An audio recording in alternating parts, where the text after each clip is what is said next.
তুমি যেটা করেছো সেটা কি ঠিক করেছো? ভুল। তুমি আমার মানুষজন সামনে আসবে, সামনে আসলে কি করবে? তাকে থাপ্পড় মারবে? ক্ষমা চাবো, ক্ষমা চাবে? কিভাবে ক্ষমা চাবে?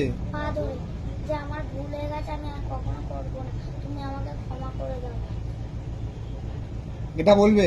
হ্যাঁ। আর যারা যারা দেখেছে এই ভিডিওটা সবাই তো তোমাকে বলছে তুমি বাজে মেয়ে। তুমি কি এরকম বাজে মেয়ে থাকবে না ভালো মেয়ে হবে? নাকি সবাইকে বলবে থাপ্পড় মারবো? ভালো মেয়ে হবে। হ্যাঁ, ভালো মেয়ে হবে। তুমি কথা দিচ্ছ তো? হ্যাঁ। ভালো মেয়ে হবে তো? হ্যাঁ, ভালো মেয়ে হবে। সত্যি? হ্যাঁ, প্রমিস? promise। ভালো মেয়ে হবে তো? হ্যাঁ। তোমার জন্য আর তোমার মায়ের মুখ নিচু হবে না তো? আর কোনোদিনও মাকে মারবে? না। মাকে ভালোবাসবে তো? হ্যাঁ। গেটের ভিতরে যাবে তো? হ্যাঁ। সবার সামনে বলো আমাকে ক্ষমা করে দাও কাকিমা। আমাকে ক্ষমা করে দাও কাকিমা। আমি এই কথাটা ওকে এর জন্যই শিখিয়ে বলছি, তার কারণ ও সরিটুকুই জানে, ও সরির মানেও জানে না যে সরি মানে ক্ষমা করে দেওয়া। তো আমি এর জন্য ওকে এটা ওকে বলতে বলছি। তার কারণ ছোট বাচ্চা নিষ্পাপ ফুলও, আমি ওকে কখনোই বলবো না ও সবকিছু জেনে এসছে। ওর পরিস্থিতি ওকে বাধ্য করেছে। এই পরিস্থিতিটা পিছনে 37 মিনিট ভিডিও রয়েছে, সেটা আমি আপলোড করব, সেটা দেখবেন কেন ও এরকম ব্যবহার করছে। কিন্তু ওকে একবার ক্ষমা করে দিন। ও আমার কাছে 7 মাস পড়ুক কি 7 বছর পড়ুক, কথাটা সেটা নয়। ওর ভুল হয়েছে, সব থেকে বড় ভুল বড়দের সাথে মুখে মুখে তর্ক করা। আর ওর মার ভুল যে বাঁচাতে চেয়েছে তাকেই অপমানিত করা, অপদস্থ করা। সেটা ওর মার শারীরিক কিছু সমস্যা, মানসিক কিছু সমস্যা, সেটা ওর মা বলেওছে। এবং ওর ছোটবেলাটা, নিশার ছোটবেলাটা একদমই ভালো ছিল না। যেটা 8 ঘন্টার কথায় শুনলাম, 8 ঘন্টাতে তো একটা 9 বছরের জীবন কাহিনী শোনা যায় না। 8 ঘন্টা একটা মানুষকেও বিচার করা যায় না। তো মানুষ এখন 1 মিনিটের রিল দেখে মানুষ যেটা বিচার করে নিচ্ছে, আমি মানুষজনকে বলবো প্লিজ একবার ওর ভবিষ্যৎটা ভাবুন। ওর ছবিগুলো নিয়ে প্লিজ মিম বানাবেন না।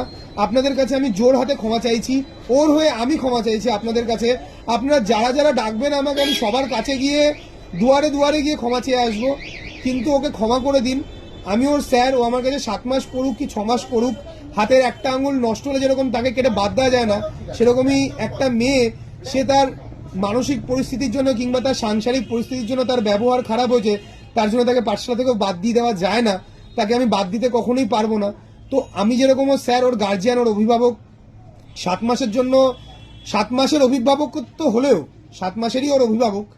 কিন্তু আমিও চেষ্টা করব ওকে একটু স্পেশাল কেয়ার দেওয়ার। এবং আমিও সকলের কাছে ক্ষমা চেয়ে নিচ্ছি ওর এই ব্যবহারের জন্য। এবং আমি চেষ্টা করব ও যেন ব্যবহার ভালো করে, ও যেন একজন মানুষের মতো মানুষ হয়ে ওঠে, একটা ভালো মেয়ে হয়ে ওঠে। বিস্তারিত অন্য ভিডিওতে রয়েছে, পরে সেটা দেখাবো। ওর হয়ে আমি ক্ষমা চাইছি। তুমি আপাতত জোরহাত করে ক্ষমা চাও। কি করে ক্ষমা চাইতে হয় জানো? সেটাও জানো না। কি করে ক্ষমা চাইতে হয়? তোমার মা কিভাবে শেখাচ্ছে? সরি, আর করবো না। সরি না, বলো আমাকে ক্ষমা করে দাও। আমাকে ক্ষমা করে দাও, আর কখনো করবো না। তুমি তোমার জন্য অনুতপ্ত? তুমি বুঝতে পারছো তুমি যে ভুল কাজ করেছো? হ্যাঁ। আর কোনোদিন করবে না তো? করবে আর কোনোদিন? আর করবো না। মনে থাকবে? হ্যাঁ। আর তোমার মাকে আমি বারবার বললাম 3টে কাজ, ওকে কাউন্সিলিং করাবে, সেই রিপোর্ট আমাকে এনে দেবে। ঠিক আছে, যাও।